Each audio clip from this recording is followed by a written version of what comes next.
नमस्ते बच्चों। पिछले वीडियो में हमने उपहार कहानी का आधा भाग पढ़ा था। इस वीडियो में हम उपहार कहानी का शेष भाग पढ़ेंगे। तो चलिए पढ़ते हैं उपहार कहानी का शेष भाग। तुम उत्तीर्ण हो गए, इसलिए परी बोली। परी की बात ऋत्विक की समझ में नहीं आ रही थी। उसने आंखें बंद कर ली। परी ने उसके हाथों में एक मखमली थैली पकड़ा दी। ऋत्विक ने देखा तो हैरान रह गया। यह तो वही पोटली थी जो उसने राहगीर को दी थी। परी ने कहा, कल मैंने ही तुम्हारी ईमानदारी की परीक्षा ली थी। वह राहगीर भी मैं ही थी, इसलिए मैं तुम्हें यह इनाम दे रही हूँ। बच्चों, हमने पिछले वीडियो में पढ़ा था कि ऋत्विक को परी इनाम देना चाहती है और ऋत्विक उसे पूछता है कि आप किस बात का इनाम मुझे देना चाहती हैं। तो यहाँ परी जवाब देती है कि तुम उत्तीर्ण हो गए। उत्तीर्ण मतलब सफल हो गए हो, मेरी परीक्षा में पास हो गए हो, इसीलिए मैं तुम्हें इनाम देना चाहती हूँ। अब परी की बात जो है वो ऋत्विक को समझ में नहीं आती है। क्यों? क्योंकि उसे तो लगता है कि उसने तो कोई परीक्षा ही नहीं दी, उसने आंखें बंद कर ली। अब यहाँ परी उसे पहले कहती है कि तुम अपनी आंखें बंद कर लो, इसीलिए वो अपनी आंखें बंद कर लेता है। परी उसके हाथों में एक मखमली थैली पकड़ा देती है। मखमल की थैली जो पहले पोटली ऋत्विक को मिली थी, वही पोटली वो ऋत्विक के हाथों में पकड़ा देती है या थमा देती है। ऋत्विक ने देखा तो हैरान रह गया। हैरान मतलब आश्चर्यचकित रह जाना। तो ऋत्विक जब देखता है, आंखें खोलता है और देखता है कि अरे ये तो वही मखमली पोटली है, तो वह हैरान रह जाता है। यह तो वही पोटली थी जो उसने राहगीर को दी थी। फिर वो सोचने लगता है ये तो वही पोटली है जो उसने राहगीर या यात्री को दी थी। तब परी यहाँ उसे कहती है, कल मैंने ही तुम्हारी ईमानदारी की परीक्षा ली थी। ईमानदारी मतलब नेकी, अच्छे काम करने वाला, जिसके मन में कभी दूसरों के चीज़ों के लिए लालच न आए, या जिसे इंग्लिश में आप कहते हैं ऑनेस्टी। तो वो कहती है कि मैंने ही तुम्हारी ईमानदारी की परीक्षा ली थी, और वो जो राहगीर थी वो भी मैं ही थी। वो राहगीर कोई और नहीं था, मैं ही थी, और तुम उस परीक्षा में पास हो गए, इसीलिए मैं तुम्हें इनाम दे रही हूँ। परी ने ऋत्विक को समझाया, ईमानदार व्यक्ति के जीवन में किसी वस्तु की कमी नहीं होती। जाओ, अब तुम्हें मनचाही वस्तु मिलेगी। ऋत्विक के पास शब्द नहीं थे जिनसे वह परी को धन्यवाद देता। खुशी से उसकी आंखें भर आईं। फिर यहाँ परी ऋत्विक को समझाती है कि जो ईमानदार व्यक्ति होते हैं उनके जीवन में कभी किसी वस्तु की कमी नहीं होती। ईमानदार मतलब ऑनेस्ट, या जिनके मन में दूसरे की वस्तुओं के लिए लालच नहीं होती। तो भले ही उनके पास कम हो, कोई वस्तु कम हो, सुख सुविधाएं कम हो, लेकिन वो उसमें ही संतुष्ट रहते हैं। और जो लालची व्यक्ति रहते हैं, जो बेईमान होते हैं, उनके पास कितनी भी धन दौलत सुख सुविधाएं रहें, उनको हमेशा दूसरों की चीज़ों को देखकर लालच होती है। तो इसलिए हमेशा हमें ईमानदार बनना चाहिए। तो परी यही बात यहाँ ऋत्विक को समझाती है कि ईमानदार लोगों के जीवन में कभी किसी वस्तु की कमी नहीं होती। और वो कहती है कि तुम ये पोटली लेकर जाओ, तुम्हें मनचाही वस्तु मिलेगी। मनचाही मतलब जो तुम्हारा मन चाहेगा वो वस्तु तुम्हें इस पोटली से मिलेगी। ऋत्विक के पास तो शब्द ही नहीं थे जिससे वह परी को धन्यवाद देता। धन्यवाद मतलब शुक्रिया। अब वो इतना ज़्यादा खुश हो गया था, उसकी मांगी मुराद पूरी हो गई थी, वो जो चाहता था वो उसे मिल गया। तो वो किन शब्दों में परी को शुक्रिया अदा करे या धन्यवाद करे वो समझ ही नहीं पा रहा था। खुशी से उसकी आंखें भर आईं। आंखें भर आना मुहावरा है, इसका मतलब होता है दुखी होना और खुश होना भी होता है। खुशी से जब हमारी आंखों में आंसू आ जाते हैं तो इसका अर्थ ये भी होता है। आपकी पाठ्य पुस्तक में इसका अर्थ दुखी होना लिखा है, लेकिन यहाँ पर है खुशी से उसकी आंखें भर आईं। मतलब वो इतना ज़्यादा खुश हो गया कि खुशी से उसकी आंखों में आंसू आ गए। लाल मखमली पोटली ऋत्विक ने अपनी माँ को दी। उसकी समझ में यह नहीं आया कि उसका बेटा उसे क्या दे रहा है। जब माँ वह पोटली खोलने लगी तब पोटली कई गुना बड़ी हो गई। उसमें से सुंदर सुंदर पुस्तकें बाहर निकल आईं। पुस्तकों का ढेर देखकर माँ चकित रह गई। माँ के पूछने पर ऋत्विक ने सब कुछ बता दिया। उसके बाद ऋत्विक वो लाल मखमली पोटली खुश होकर माँ के पास लेके जाता है और माँ को देता है। तो माँ को तो पहले समझ में नहीं आता है कि उनका बेटा उन्हें क्या ला कर ये दे रहा है, लेकिन जब वो पोटली खोलने लगती हैं तो पोटली अपने आप से कई गुना बड़ी हो जाती है और उस पोटली में से सुंदर सुंदर पुस्तकें बाहर निकलने लगती हैं और वहाँ पर पुस्तकों का ढेर हो जाता है। ये सब देखकर माँ एकदम चकित रह जाती हैं। चकित रह जाना भी मुहावरा है, इसका अर्थ होता है आश्चर्य करना या आश्चर्यचकित होना। वो एकदम आश्चर्यचकित हो जाती हैं कि एक छोटी सी पोटली इतनी बड़ी हो गई और उसमें से इतनी सारी पुस्तकें कैसे बाहर आ सकती हैं।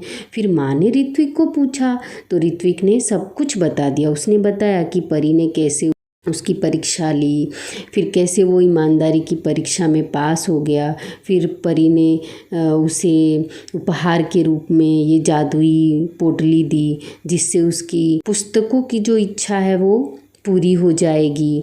तो ये सारी बातें ऋत्विक अपनी माँ को बता देता है। अब ऋत्विक ने मित्रों के लिए अपनी बहन कृतिका की सहायता से पुस्तकालय खोला। वहाँ सभी बच्चे आकर अपनी मनपसंद पुस्तकें पढ़ने लगे। उनको पूरा गांव पुस्तक मित्र के नाम से जानने लगा। अब ऋत्विक के पास इतनी सारी पुस्तकें हो गई थी, उस पोटली से इतनी ढेर सारी पुस्तकें निकली थी कि अपनी बहन कृतिका की मदद से, सहायता मतलब मदद से, उसने अपने घर में एक पुस्तकालय खोल लिया। पुस्तकालय मतलब लाइब्रेरी। और उस पुस्तकालय में सभी बच्चे आकर अपनी मनपसंद की पुस्तकें पढ़ने लगे। और जो बच्चे आकर उस पुस्तकालय में पुस्तकें पढ़ते थे उन सारे बच्चों को पूरा गांव पुस्तक मित्र के नाम से जानने लगा। मित्र मतलब होता है दोस्त। ऋत्विक ने पुस्तकों को ही अपने जीवन का ध्येय बना लिया। उसका सारा समय पुस्तकों के बीच बीतने लगा। एक दिन पुस्तक पढ़ते पढ़ते ऋत्विक की आंख लग गई। देखता क्या है कि पुस्तकें उससे बातें करने लगी। उससे एक पुस्तक ने पूछा, ऋत्विक, अगर तुम अपने जीवन में बड़े आदमी बनोगे तो क्या तुम हमारा साथ छोड़ दोगे, हमें भूल जाओगे? ऋत्विक ने कहा, नहीं नहीं, अब तो तुम ही मेरे साथी हो, मित्र हो। तभी किसी ने दरवाजे की घंटी बजाई और उसकी नींद टूटी। जागने पर देर तक सोचता रहा कि आगे चलकर वह बड़ा सा पुस्तक भंडार खोलेगा। अब यहाँ देखिए, ऋत्विक ने जो अपनी बहन की सहायता से पुस्तकालय खोला था, अब वही उसके जीवन का ध्येय बन गया। ध्येय मतलब लक्ष्य या मंजिल, या अंग्रेजी में एम कह सकते हैं। अब पुस्तकालय ही उसके जीवन का मुख्य उद्देश्य बन गया। सारा समय उसका पुस्तकों के बीच बीतने लगा, मतलब वो सारे समय में पुस्तकें पढ़ता रहता था। और एक दिन पुस्तकें पढ़ते पढ़ते उसकी आँख लग गई। आँख लगना मतलब नींद आ जाना। उसे नींद आ गई। और जब नींद आ गई तो सपना देखिए क्या देखता है कि पुस्तकें उससे बातें कर रही हैं। सपने में वो ऐसा देख रहा है कि पुस्तकें उससे बातें कर रही हैं। एक पुस्तक ने उससे पूछा कि ऋत्विक, अगर तुम जीवन में बड़े आदमी बन जाओगे तो क्या हमारा साथ छोड़ दोगे? एक पुस्तक जो ऋत्विक से बातें कर रही कह रही कि अगर तुम बहुत बड़े आदमी बन गए बड़े होकर तो क्या तुम हमें भूल जाओगे, हमें पढ़ना छोड़ दोगे? तो ऋत्विक कहता, नहीं नहीं, अब तो तुम ही मेरे साथी हो, मित्र हो। साथी मतलब भी मित्र होता है, मित्र मतलब भी साथी होता है, या दोस्त कह सकते हैं। तो कहता कि नहीं, अब तुम लोग, पुस्तकों से कहता है कि नहीं, अब तुम लोग मेरे साथी हो और तुम लोग हमेशा मेरे साथी रहोगे। अभी ऋत्विक ये सपना देखते ही रहता है कि तभी उसके दरवाजे की कोई घंटी बजाता है और घंटी की आवाज़ सुनकर वो, उसकी नींद जो है वो टूट जाती है, मतलब वो जाग जाता है। और जागने पर वो काफ़ी देर तक सोचते रहता है और ये निश्चित कर लेता है कि वो बड़ा होकर एक बड़ा सा पुस्तक भंडार खोलेगा। पुस्तक भंडार मतलब जहाँ पर पुस्तकें लोग पढ़ सकते हैं, खरीद सकते हैं। पुस्तकालय जैसा ही होता है लेकिन वहाँ पर पुस्तकें खरीद भी सकते हैं। तो ये ऋत्विक ने निश्चित कर लिया कि वो बड़ा होकर एक पुस्तक भंडार खोलेगा, क्योंकि ऋत्विक को पुस्तकें पढ़ना बहुत पसंद है और दूसरे लोग पढ़ें ये भी पसंद है। अब देखिए, इस कहानी के माध्यम से जो कहानीकार है वो हमें बताना चाहते हैं हैं कि अगर हमें लक्ष्य प्राप्त करना है तो रुचि और लगन जरूरी है। लक्ष्य मतलब हमारे जीवन में हमने कुछ मंजिल तय की, हमने कुछ एम बनाया कि हमें बड़ा होकर ये बनना है, तो उस लक्ष्य को, उस मंजिल को पाने के लिए हमें कड़ी मेहनत करनी पड़ेगी, तो ही हम अपने जीवन के लक्ष्य को या एम को प्राप्त कर सकते हैं। बच्चों, अब मैं आपको कुछ प्रश्न उत्तर देती हूँ जिन्हें आप अपनी कॉपी में लिख लीजिएगा। पहला प्रश्न देखिए, किसने किससे कहा तुम यहाँ उदास क्यों बैठे हो? तो उत्तर होगा, यह वाक्य परी ने ऋत्विक से कहा है। दूसरा, मेरी पोटली गिर गई है कहीं रास्ते में। इसका उत्तर होगा, यह वाक्य राहगीर ने ऋत्विक से कहा है। तीसरा, और कोई पहचान बताओ। इसका उत्तर होगा, यह वाक्य ऋत्विक ने राहगीर से कहा है। चौथा, नहीं नहीं, अब तो तुम ही मेरे साथी हो, मित्र हो।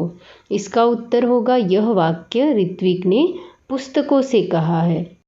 अब इसके बाद है निम्नलिखित प्रश्नों के उत्तर एक वाक्य में लिखिए। पहला प्रश्न है, ऋत्विक कहाँ जाना चाहता था? उत्तर होगा, ऋत्विक अपने दोस्तों के साथ पुस्तक मेला देखने जाना चाहता था। दूसरा, माँ ने क्या कहकर ऋत्विक को मेला देखने जाने से रोका? उत्तर होगा, माँ ने यह कहकर ऋत्विक को मेला देखने जाने से रोका कि घर में कोई बड़ा नहीं है, तुम अकेले कैसे जाओगे इतनी दूर। तीसरा, पेड़ों के पीछे कौन खड़ी थी? इसका उत्तर होगा, पेड़ों के पीछे सुनहरे पंखों वाली एक परी खड़ी थी। चौथा प्रश्न है, ईमानदार व्यक्ति के जीवन में किसकी कमी नहीं होती? उत्तर है, ईमानदार व्यक्ति के जीवन में किसी वस्तु की कमी नहीं होती। पांचवा प्रश्न है, ऋत्विक आगे चलकर क्या खोलेगा? उत्तर होगा, ऋत्विक आगे चलकर बड़ा सा पुस्तक भंडार खोलेगा। जो इसके बाद है भाषा की ओर। समानार्थी शब्द लिखिए। समानार्थी मतलब समान अर्थ वाले, या अंग्रेजी में जिसे आप सेम मीनिंग कहते हैं।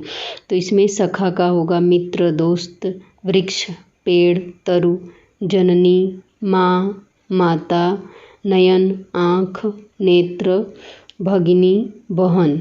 अगला प्रश्न है, विरुद्धार्थी या विलोम शब्द लिखिए। विरुद्धार्थी या विलोम का मतलब होता है अंग्रेजी में अपोजिट वर्ड्स। तो पहला इसमें है बड़ा। बड़ा का विरुद्धार्थी होगा छोटा। दूर, पास, जागना, सोना, सुबह, शाम, दोस्त, दुश्मन, जीवन, मृत्यु। तो यहाँ जो दोनों शब्दों के बीच में जो विरुद्धार्थी चिन्ह ये गुणे के आकार में लगा है या क्रॉस में लगा है, उसे लगाना अनिवार्य होता है। अगर ये चिन्ह हम नहीं लगाते हैं तो आधे अंक ही मिलते हैं। अगला प्रश्न है, वचन बदलिए। अगर एक वचन का शब्द दिया है तो उसे बहुवचन में बदलना है। अगर बहुवचन का शब्द दिया है तो उसे एक वचन में बदलना है। जैसे देखिए, एक वचन का शब्द है पोटली, तो उसका बहुवचन होगा पोटलियाँ। बहुवचन का शब्द है लड़के, तो एक वचन का शब्द होगा लड़का। इसी प्रकार से बहुवचन दिया है आँखें, तो उसका एक वचन होगा आँख। एक वचन का शब्द दिया है परीक्षा, तो उसका बहुवचन होगा परीक्षाएं। एक वचन का शब्द दिया है पुस्तक, तो उसका बहुवचन होगा पुस्तकें। एक वचन का शब्द दिया है परी, तो उसका बहुवचन शब्द होगा परियां। बच्चों, मैं उम्मीद करती हूँ कि आप सभी को कहानी समझ में आई होगी। धन्यवाद।